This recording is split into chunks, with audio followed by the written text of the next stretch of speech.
One of the most powerful part of a film isn't what you see, but what you hear and don't hear. Sound of Metal by Darius Marder answers this question exactly. The film follows Ruben, a metal drummer. Is it metal? Is it punk metal? Is it experimental metal? I don't know. I'm not the arbiter of niche genres. It follows, as I said, Ruben, who loses his hearing and has to learn how to live in a world without noise. His girlfriend Lou forces him into a community for deaf, sober addicts, led by a veteran and recovering alcoholic called Joe. And in this place, Ruben embarks on a journey of adaptation and acceptance. In this video essay, I will explore how both noise and sound are used as a very powerful narrative tool and really are the main thing that create meaning in the film. I will firstly look at how Ruben's point of addition immerses the viewer in his disorientation when first experiencing hearing loss and how this evokes empathy. Then, how noise constructs tone in the pre and post hearing loss morning routine scenes. And finally, the evolution of silence, all of which perfectly reflect Ruben's emotional progress throughout the film. Firstly, I really have to define what I mean by noise because the word noise and sound, they all mean different things. You know, I don't really get it either, but I need to define my terms as they tell us in uni all the time. According to Chion, the source is neither vocal nor instrumental. Noises or sound effects constitute a kind of catch-all category, being neither speech nor music. Furthermore,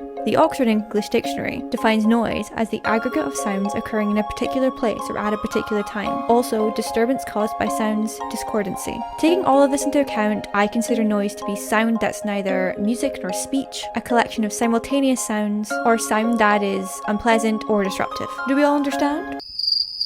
I can't hear you. I don't really know why I'm asking. Anyway, let's dive into this metaphorical pool of analysis. Ruben's own subjective point of addition is heard throughout the film, and it allows the audience to experience the noise of hearing loss. Coined by Chion, who you will hear a lot about if you know anything about film sound theory. He's everywhere. He defines point of addition as the point in space where we hear the sound, objective point of addition, or we hear the sound through a character's ears, subjective point of addition. Also, so objective a point of addition still feels like a real phrase by the end of this video essay, I will just be referring to it as POA from now on. Please and thank you. Basically, objective POA is what sounds sound like in reality. Subjective POA is what sounds sound like according to one person, and in this case, Ruben. The scene where he first loses his hearing employs this auditory perspective, creating a clear contrast between objective and subjective noise and causing the audience to understand what and how Ruben is hearing differently, therefore increasing empathy for him. This scene takes place before a gig where Ruben, Lou, and a few others are setting up the merch table, the place where I frequently spend £40 on t-shirts that I always wear in my videos, apart from right now. I'm wearing a crop top, even though it's pissing with rain outside. There are multiple conversations taking place, but Ruben and Lou are framed in the forefront of this scene, and their dialogue really dominates. Off screen, there is a band sound checking, and the noise of the drum is particularly prominent. It really penetrates the scene. Don't laugh at that. And since the volume of this drum really equals that of the dialogue, it really shows the disruptive nature of the drum, both in the hierarchy of sounds in film, but also for Ruben's life, as it's prolonged exposure to this very instrument that has caused Ruben to lose his hearing. Wear earplugs at concerts, guys. I'm putting this out to universe because I don't. I really should. When the camera gets a little bit closer to Ruben over his right shoulder, there is this high-pitched tinnitus sounding noise. And the background noise becomes muffled and unintelligible. This handheld cam, as I said, moves a bit closer to Ruben, it becomes more static and the focus is pulled out of the background. Basically, the director is telling the viewer, you really need to look at this guy. He's experiencing some shit right now.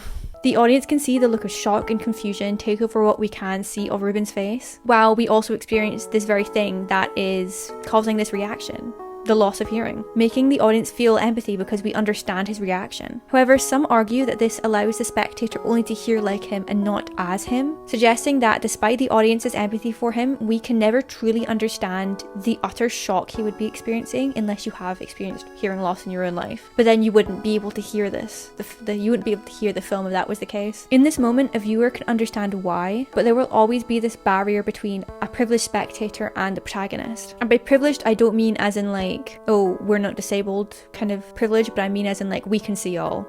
That's what spectators are in film. We see everything. Everything the film shows us. Revealing these limits of audience immersion.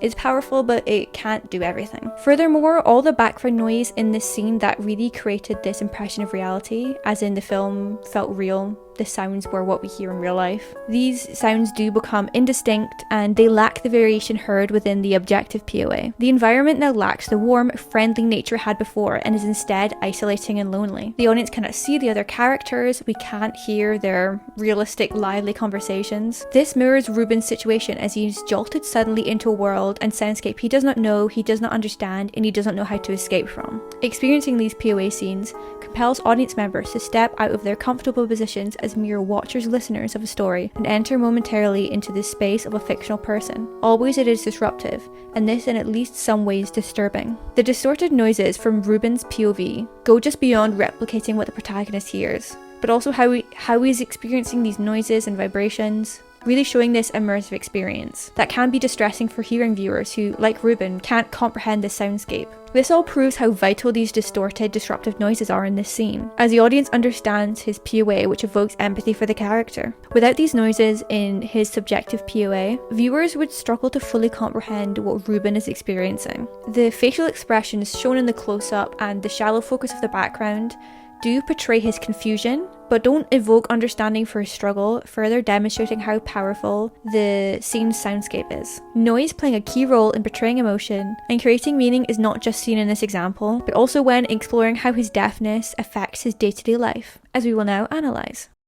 The use of noise also plays a fundamental role in constructing meaning and atmosphere in two closely related scenes, that being the pre and post morning routine scenes, one being before his hearing loss and one being after. They're between this exact scene I just analysed. These scenes appear visually almost identical, with the soundtrack being the driving force behind the contrasting feelings they evoke, as well as Ruben's inability to maintain his routine after this sudden life-changing experience. After analysing the pre-hearing loss scene, I will then explore how the following scene differs in its use of noise, the effect it creates, and further prove that noise is the driving force of meaning and emotion. The scene begins inside the RV, where there is a wide shot showcasing the couple's humble living space. And in the centre of the frame, there is an open bedroom door and we see Ruben lying in bed. The hum of the outside traffic is quiet, but is still the only noise heard. With the additional warm sunlight coming through the windows, this scene and space has a homely atmosphere. Despite them living in this incredibly small vehicle, they have made this space a cozy home, full of things they love, like their music equipment and all the posters on the wall. Another significant moment in this scene is the close-up shot of a blender. It seems random, but it'll make sense in a second. Placed in the centre of the frame, the noise that it produces is loud, unpleasant, and quite grating. It really stands out as the background noise is tranquil and quite empty. It then cuts to this coffee maker as this liquid intermittently drips into the coffee pot, and it's framed in the same way as the blender. The sound it makes continues even when cutting away from it, as Ruben exercises.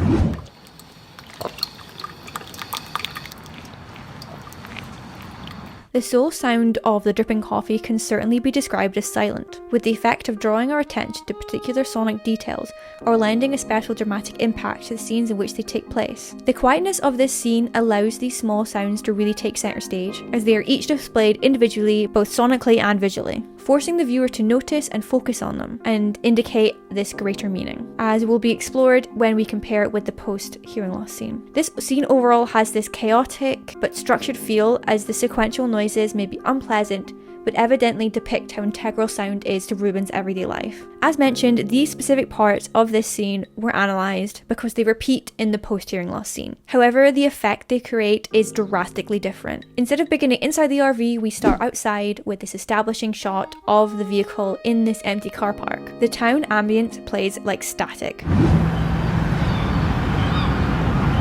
certainly fitting this definition of noise as the aggregate of sound occurring in a particular place or at a particular time. The ambient noise contains various different sounds, particularly that of traffic, which altogether create this realistic, lively soundscape. But when we cut to inside the RV, we enter Ruben's subjective POA again, where it's almost silent as the town ambience becomes a mere quiet hum. The shot of the couple in bed with the warm light filling the van is identical, with only the addition of a small zoom, However, in this occurrence without the ambient noise, it feels lifeless and desolate. Whatever heartwarming moments these films contain are not to be found in the POA scenes. Those scenes are typically quite chilling, which they have no control. The decision to repeat this scene, but with Ruben's POA, is certainly to demonstrate how deafness is life-changing and inescapable. The audience is given no escape from this distressing, lifeless noise that's being heard, even in this space that was previously portrayed as quite warm and peaceful. Despite the consistent framing, these scenes have dramatically different atmospheres purely because of the sound. One is tranquil and one is suffocating, demonstrating the importance of sound design in immersing the audience in Ruben's subjective experience and evoking emotion like empathy, as we previously explored. As I said would happen, the blender and the coffee machine make an appearance again. Previously, these noises that they created were grating, insignificant and even chaotic, being heard in succession at these various volumes. However, in their absence, they become deeply meaningful. These sounds are now all indistinguishable and flat, exposing the rich soundscape that Ruben experienced prior.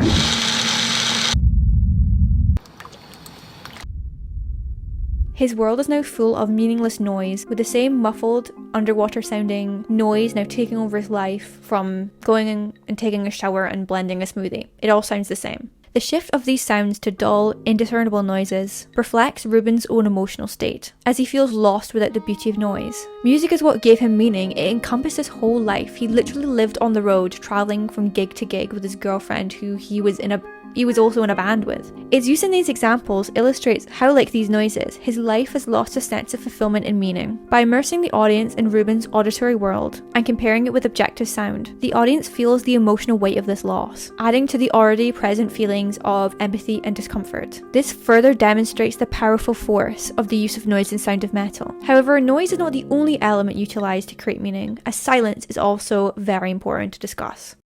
Silence typically brings negative connotations, heard in Ruben's POA, as it elicits this sense of emptiness. However, when he joins the deaf-sober community, silence takes on new meaning. It reflects his emotional growth and shows how silence is not the absence of noise, but a space for connection. Silence in film is typically not a complete absence of sound, but rather, film uses other sounds as synonyms for silence. Faraway animal calls, a grandfather clock in a neighbouring room, rustlings, and all the intimate noises of immediate space. In other words, silence is relative and is felt in relation to small, subtle sounds. For example, the dripping of the coffee pot seen in the morning routine scene. This analysis of the use of silence will focus on Ruben's journey in the deaf community, and also the final scene of the film, where Ruben takes off his cochlear implant receivers as a symbolic act of acceptance of his condition, as he finally finds empowerment in the first and only use of absolute silence in the film. Upon entering the rehab, Ruben's isolation continues, but instead of feeling isolated from the hearing world, he then feels isolated from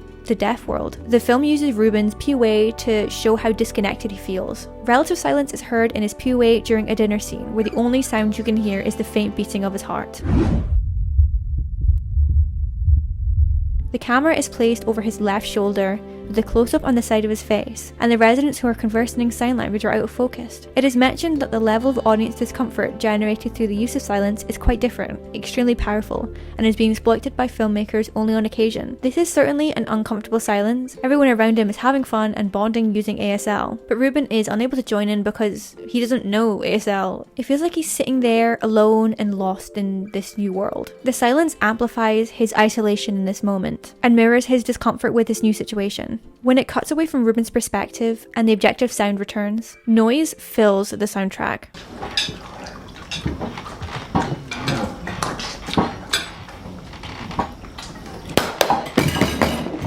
We hear food being chewed, people bashing on the table, utensils hitting each other continuously, greatly contrasting with the silence in Ruben's POA, making it feel even more empty. Once Ruben learns ASL and begins accepting his deafness, this previously isolating silence is recontextualized into a space for growth and community. One scene where this happens is when he draws a tattoo for his fellow resident, Jen. This scene is shot with a handheld camera with only natural light from a window and one on-screen lamp lighting the frame, giving it this intimate, comfortable atmosphere. The scene is silent with only faint hand sounds, lip smacking, and the sound of pencil and paper being heard, but it lacks this sense of emptiness previously experienced in the film.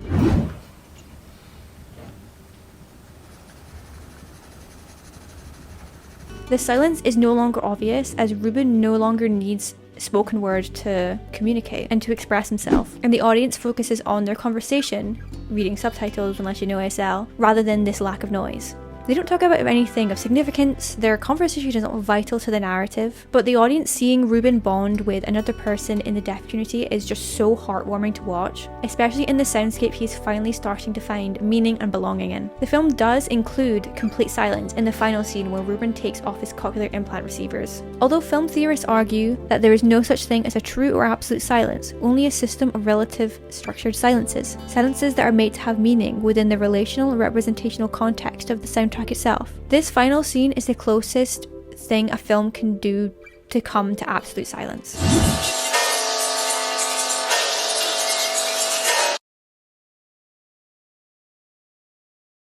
It is impossible to record absolute silence as nothing can't be recorded. Nothing doesn't exist, if that makes any sense. Instead, the filmmakers would have digitally removed the sound to achieve this result. For the viewer, it feels like a complete silence because it contrasts with how previous instances of silence were heard in the film. Like in the deaf opportunity and Ruben's POA post-hearing loss scenes. There are no bodily sounds, no muffled sounds, no hums. Just nothing at all. Ruben does ultimately decide to get cochlear implants in both of his ears, but he is less than pleased with the result. I think he thought that it would bring back his hearing completely, but instead cochlear implants essentially bypass the ear canal and like replicate sounds into your brain. It's very cool how it works, but it's not what I think a lot of people expect. It's said that the implants add undesirable frequencies, leaving the sound world so unrecognizable that it becomes unbearable. Rather than restoring his hearing and in turn his old life with his girlfriend, he is alternatively left with this mechanical sounding, heavily distorted soundscape that's stolen the happiness that sound once gave him, solidifying his inability to revive his previous life in that he must eventually welcome the stillness. And this is what Ruben does after hearing this loud, distorted sound of a church bell, literally the sound of metal, that's what the title comes from. He decides just to take off his receivers before there is this final close-up of his face where you can see him finally being at peace. The two boys he looks at are also significant, as sound was what brought meaning to Ruben's life when we specifically speak about music. However, he's able to witness this situation of friendship, like the two boys on the skateboard, and understand their joy and their bond without having to hear them, portraying this powerful shift in the way that Ruben experiences the world. The silence is no longer isolating or frustrating, it's empowering. Ruben's POA was previously heard to portray feelings of shock and isolation and sadness, but the film concludes with this positive use of it, as the audience feels this peaceful stillness alongside Ruben. The robotic sounds that the implants create are incredibly unpleasant to hear and take all the value out of noise and sound. So the audience and Ruben both feel the relief when they are finally taken off. In short, Sound of Metal uses silence to portray the emotional journey of the protagonist Ruben as he slowly learns to accept his new life as a deaf man and finding peace, not frustration, in the quiet, further proving how noise and silence are a powerful narrative tool that show Ruben's emotional journey right until the very end. So what Sound of Metal does is brilliantly use noise and the lack of it as a storytelling powerhouse. We started by looking at Ruben's POA, where distorted, chaotic sounds pull us straight into his panic as his hearing disappears. It's not just a stylistic choice, it forces us to feel his confusion and his fear. We hear what he hears, and suddenly his world becomes ours. Then we looked at the two morning routine scenes, the same visuals and the same setting, but with completely different emotional weights. At first, the harsh and chaotic sounds seem meaningless until they are gone. The silence after deafness isn't just quiet, it's hollow. Those little sounds are what give warmth to his life. And finally, we looked at how silence transforms throughout the film. At first, it's isolating. In the deaf, sober living community, Ruben sits in silence at the dinner table, cut off from everyone else. But later, that silence becomes something powerful. When he removes his cochlear implant receivers at the end, it's not defeat, it's acceptance and growth. Sound of Metal doesn't just ask us to hear, it tells us to listen.